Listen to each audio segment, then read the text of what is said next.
Ia curiga dan bertanya-tanya siapa sebenarnya So-in. Temannya yaitu Oh-min menjelaskan bahwa So-in adalah guru baru yang menggantikan guru sebelumnya yang meninggal akibat perundungan mereka. Mendengar itu, Sukung naik pitam dan memperingatkan Oh-min agar tidak pernah membicarakannya lagi.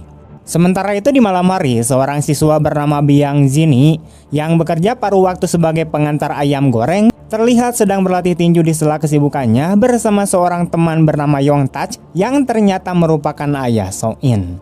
Restoran tempatnya bekerja dimiliki oleh Suok yang dulunya juga seorang petinju. Setelah sesi latihan singkat, Yong-taj bercerita tentang seorang petinju muda yang pernah ia latih, namun karirnya hancur akibat kesalahan sang ayah, di mana itu adalah menyindir dirinya sendiri dan tidak spesifik menyebutnya. Hari berikutnya, So-in kembali menemui si Jong. Anak itu menceritakan bahwa ia sudah mencoba melapor ke pihak sekolah, tetapi tak ada satupun guru yang berani bertindak karena takut dengan keluarga Sukung. Saat mencoba melapor ke polisi pun hasilnya menemui buntu karena polisi hanya mau menindak jika ada bukti yang jelas. Jong menegaskan bahwa ia tidak ingin pindah sekolah, ia hanya ingin Sukung mendapat hukuman setimpal. Ia pun memohon bantuan So-in membuat sang guru magang semakin delima. Di sisi lain, orang tua Sukung terus berusaha menjaga citra anaknya dengan rajin mengirimkan makanan untuk para guru, sehingga sebagian besar dari mereka memilih tutup mata terhadap kelakuan putra penyumbang utama sekolah itu.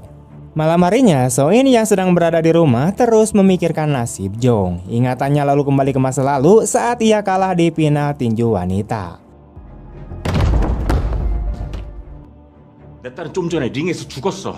너 이제 내 딸 아니야. Saat itu ayahnya yaitu Yong-taj marah besar dan mengatakan bahwa ia seharusnya bisa menang dengan mudah. Karena kecewa, sang ayah bahkan sempat mengatakan bahwa So-in bukan lagi putrinya karena putrinya yang sebenarnya sudah mati di atas ring tinju. Kembali ke masa kini, pada jam istirahat sekolah, So-in memberanikan diri menemui Sukung dan gengnya di atap sekolah. Ia meminta mereka untuk berhenti merundung siswa lain. Namun Sukung marah dan memperingatkan agar ia tidak ikut campur jika tidak ingin mendapat masalah.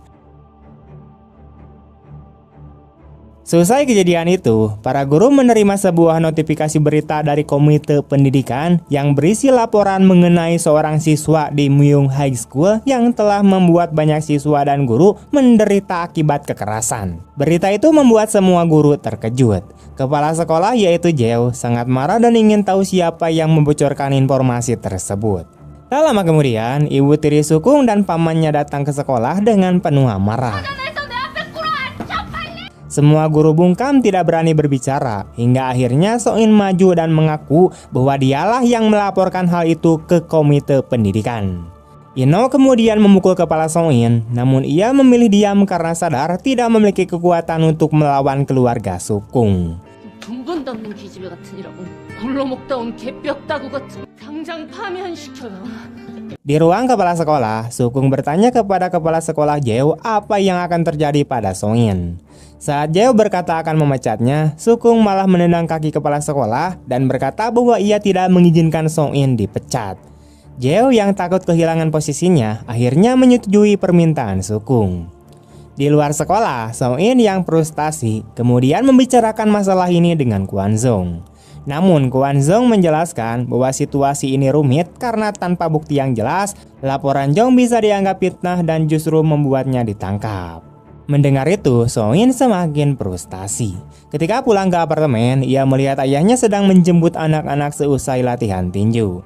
Namun, So-in tidak menunjukkan rasa senang. Ia hanya melewatinya tanpa bicara meski sang ayah mencoba menyapa. Malam itu, saat berada di sebuah minimarket untuk membeli ramen, So-in kembali berpapasan dengan Sukung dan gengnya.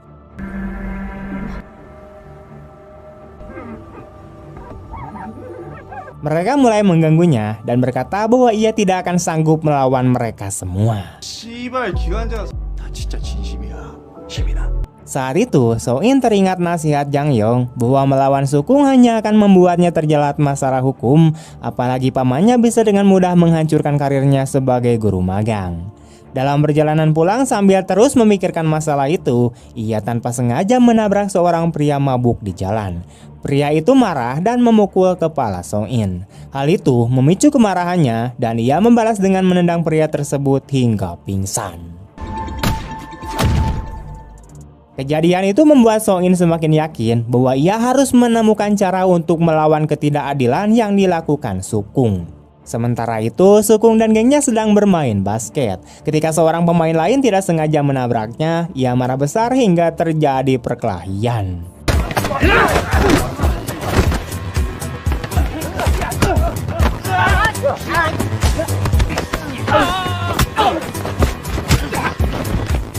Dari kejauhan, Song-in menyaksikan situasi tersebut. Ia lalu memakai sebuah topi